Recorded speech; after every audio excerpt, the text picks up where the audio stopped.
The morning sun was just beginning to warm the land when an older woman spotted a young man trespassing. Fear gripped her heart, but she stood firm confronting him for stealing fruit from her land.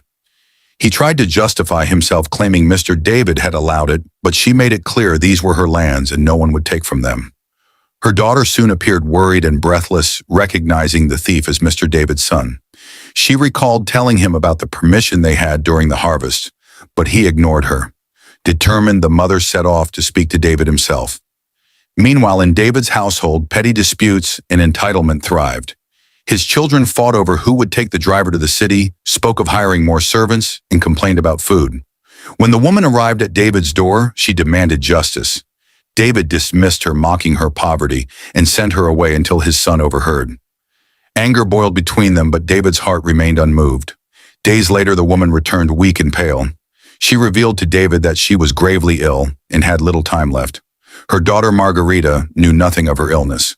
With tears in her eyes, she pleaded for David to fulfill a promise his mother once made to care for Margarita and help her succeed in life.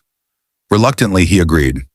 After her mother's passing, Margarita entered David's home as a maid, facing instant hostility from his spoiled daughter. The resentment grew until David's son could no longer bear the lies and hypocrisy. He left the house, unable to live in deceit. Time passed and David fell ill, abandoned by his own daughter, who refused to care for him. Only Margarita stayed tending to him faithfully. One day, David's son returned, bringing with him a letter that revealed the truth. Margarita was David's daughter, the child of the woman he once loved in his youth. Shame and regret washed over him, but it was also a moment of hope. He embraced Margarita, vowing to rebuild their family and make amends for the years lost. Slowly, with love and care, David recovered. But peace was short-lived. His estranged daughter returned, demanding money and control, insulting Margarita. David stood firm. She had spent her inheritance and abandoned him in his time of need, and she no longer had a place in his home or his life. With the selfish driven away, the remaining family stood together.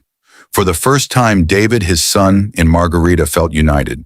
The bitterness of the past gave way to the possibility of a brighter future, one built not on wealth or status, but on loyalty, compassion, and love. In the end, the lesson was clear. Parents care for us when we are vulnerable, and it is our duty to stand by them when they need us most.